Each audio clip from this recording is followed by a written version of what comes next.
이제 너희가 아비멜렉을 세워 왕으로 삼았으니 너희가 행한 것이 과연 진실하고 의로우냐? 이것이 여룻바알과 그의 집을 선대함이냐? 이것이 그의 손이 행한 대로 그에게 보답함이냐? 우리 아버지가 전에 죽음을 무릅쓰고 너희를 위하여 싸워 미디안의 손에서 너희를 건져냈거늘 너희가 오늘 일어나 우리 아버지의 집을 쳐서 그의 아들 70명을 한 바위 위에서 죽이고 그의 여종의 아들 아비멜렉이 너희 형제가 된다고 그를 세워 세겜 사람들 위에 왕으로 삼았도다.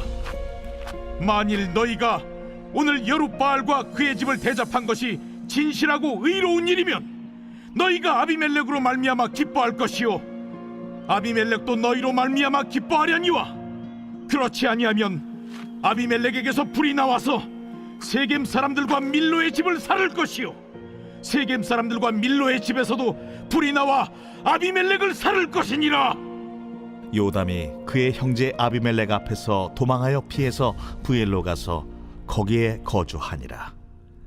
아비멜렉이 이스라엘을 다스린 지 3년에 하나님이 아비멜렉과 세겜 사람들 사이에 악한 영을 보내심에 세겜 사람들이 아비멜렉을 배반하였으니 이는 여룻바알의 아들 70명에게 저지른 포악한 일을 갚되 그들을 죽여 피 흘린 죄를 그들의 형제 아비멜렉과 아비멜렉의 손을 도와 그의 형제들을 죽이게 한 세겜 사람들에게로 돌아가게 하심이라.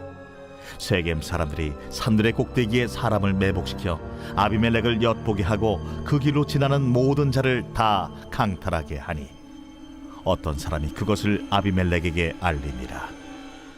안녕하세요. 8월 24일 행복한 아침 묵상으로 인사를 드립니다. 여러분, 속담 중에 콩 심은 데 콩 나고 팥 심은 데 팥 난다 라는 속담이 있습니다. 이것은 무엇을 의미합니까? 원인이 있으면 그 원인에 따라서 결과물이 온다라는 것이죠. 아마 이 콩 심은 데 콩 나고 팥 심은 데 팥 난다라는 이 속담을 신앙적으로 말씀 안에서 찾아본다면 마태복음 7장 12절의 말씀이 될 것입니다. 그러므로 무엇이든지 남에게 대접을 받고자 하는 대로 너희도 남을 대접하라. 이것이 율법이요 선지자라. 우리는 보통 이 말씀을 황금률이라고 이야기를 합니다. 너희들이 섬김을 받고 싶냐? 너희들은 먼저 섬겨야 된다. 하나님은 우리들의 삶 가운데 바로 이것을 알려주셨습니다. 너희들은 원하지만 말고 먼저 섬김의 삶을 살고 너희가 아는 그대로 먼저 행동으로 그 삶을 살아가는 사람만이 하나님의 은혜를 경험한 사람이라는 것이죠. 그래서 하나님께서도 먼저 우리들에게 본을 보여주셨습니다. 마가복음 10장 45절 말씀에도 보면 인자가 온 것은 섬김을 받으려 함이 아니라 도리어 섬기려 하고 자기 목숨을 많은 사람들에게 대속물로 주려 함이라. 주님께서 이 땅 가운데 오신 이유는 섬김을 받으려 하는 것이 아니라 우리를 섬기려고, 우리를 사랑하려고 이 땅 가운데 오신 것이죠. 그래서 하나님께서는 우리들에게 무엇이라고 말씀하셨습니까? 내가 너희를 사랑한 것 같이 너희도 서로 사랑하라. 끝까지 서로 사랑하라 라고 우리들에게 권면하고 있죠. 하나님은 우리들에게 먼저 사랑의 모습을, 섬김의 모습을 보여주었습니다. 그리고 우리는 그 하나님의 사랑을 받은 존재들입니다. 그렇기 때문에 우리는 세상 가운데 나아가 예수 그리스도의 사랑을 증거하며 살아야 되는 그리스도인들인 것이죠. 오늘 본문 말씀에 보면 어떠한 사람이 나오냐면 바로 아비멜렉과 세겜 사람들이 등장을 합니다. 그런데 여러분, 이 세겜 사람들은 어떠한 사람들이었냐면 미디안의 압제에 있을 때의 기드온에 의해서 해방을 맛본 민족입니다. 다시 말해서 기드온으로부터 은혜를 받은 민족이죠. 그런데 그들은 은혜 받은 대로 살아가고 있습니까? 그렇지 않습니다. 사사기 9장 17절 말씀해 보니 우리 아버지가 전에 죽음을 무릅쓰고 너희를 위하여 싸워 미디안 손에서 너희를 건져냈거늘이라고 말하고 있는데 그들은 받은 은혜대로 사는 것이 아니라 오히려 자기가 받은 그 은혜를 자기만 누리기 위해서, 자기들만 더 풍성히 누리기 위해서 기드온의 모든 자녀들을 죽이고 아비멜렉을 왕으로 세워서 자기의 뜻과 자기의 유익만을 누리며 살아가려고 하고 있습니다.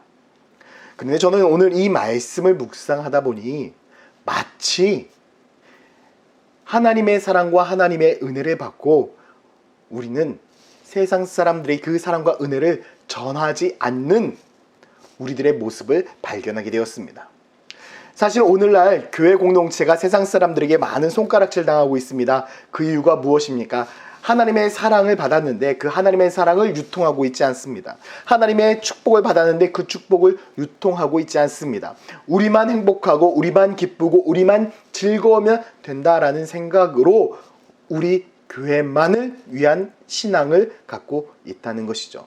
그런데 하나님께서는 우리만을 위한 신앙을 갖는 것이 아니라 하나님의 은혜와 사랑, 그 섬김을 받은 대로 세상 가운데 증거하는 삶을 살아달라고, 세상에 유통하는 삶을 살아달라고 우리들에게 부탁을 하고 있습니다. 그래서 하나님께서는 얼마나 우리들의 이 삶을 강조하고 있는지를 아십니까? 시편 62편 12절에 보면 주여 인자함은 주께 속하오니 주께서 각 사람이 행한 대로 갚으심이니이다. 호세아 4장 9절에도요. 장차는 백성이나 제사장이나 동일함이라 내가 그들의 행실대로 벌하며 그들의 행위대로 갚을 것이다. 마태복음 16장 27절에도 인자가 아버지의 영광으로 그 천사들과 함께 오리니 그때에 각 사람의 행한 대로 갚으리라. 로마서 2장 6절에도 하나님께서 그 각 사람에게 그 행한 대로 보응하실 것이다 라고 말씀하고 있습니다. 우리가 어떠한 삶을 살아가느냐가 정말 중요하다라고 말씀하고 있는 것이죠. 하나님의 은혜를 받았습니까? 하나님의 사랑을 받았습니까? 하나님의 축복을 받았습니까? 그러면 우리는 그 축복과 그 사랑과 그 은혜를 유통하는 유통업자의 삶을 살아야 됩니다. 바로 유통한다라는 것이 무엇입니까? 섬긴다라는 것이고요. 심는다라는 것입니다. 우리는 하나님의 사랑을 받은 존재들입니다.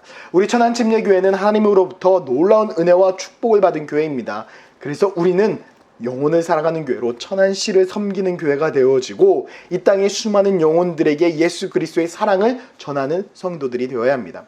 하나님께서 여러분들에게 물질의 축복을 주셨습니다. 건강의 축복을 주셨습니다. 가정의 축복을 주셨습니다. 자녀의 축복을 주셨습니다. 그 은혜와 그 축복을 나만 누리는 것이 아니라 하나님께서 주신 그 축복과 은혜를 유통할 때에 하나님께서 여러분들의 삶 가운데 더 큰 은혜로 보응하실 것입니다. 저는 우리 교회가 하나님이 주신 그 사랑과 은혜를 마음껏 유통하는 교회가 되기를 소망합니다. 그래서 이 천안침례교회가 천안시 모든 사람들에게 희망이 되고 자랑이 되는 교회가 되기를 소망합니다. 사랑하는 성도 여러분, 하나님께 받은 그 사랑과 은혜, 그 축복을 마음껏 유통하시기를 소망합니다. 하나님께서 우리들에게 말씀하셨습니다. 섬김을 받고자 하느냐? 먼저 섬겨야 된다. 내가 너희를 사랑한 것 같이 너희도 서로 사랑하라. 끝까지 사랑하라.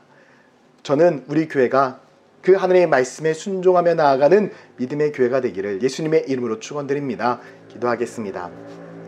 사랑과 은혜가 많으신 아버지 하나님, 오늘 하루도 우리가 주 예수 그리스도의 말씀을 묵상하며 나아갑니다. 하나님께서 우리들에게 많은 은혜와 많은 축복을 주셨습니다. 그 축복을 나만 누리고 나만 가지려고 애쓰는 성도가 아니라 하나님이 주신 은혜와 축복을 세상 가운데 나누며 많은 사람들과 나누며 살아가는, 유통하며 살아가는 믿음의 성도들 될 때에 하나님께서 우리들에게 더 큰 은혜와 더 큰 축복으로 보응하시는 은혜를 누리게 하여 주시옵소서. 세상 사람들에게 자랑이 되는 교회가 되고 세상 사람들에게 자랑이 되는 믿음의 성도가 되기를 간절히 소망합니다. 감사드리며 예수 그리스도의 이름으로 기도드렸습니다.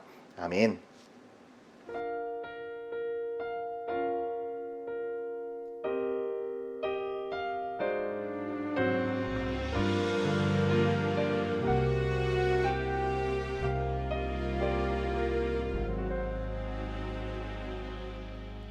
내가 누려왔던 모든 것들이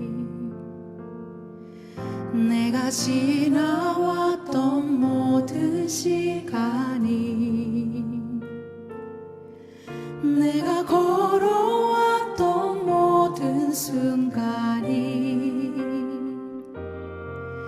당연한 것 아니라 은혜였소. 아침 해가 뜨고 저녁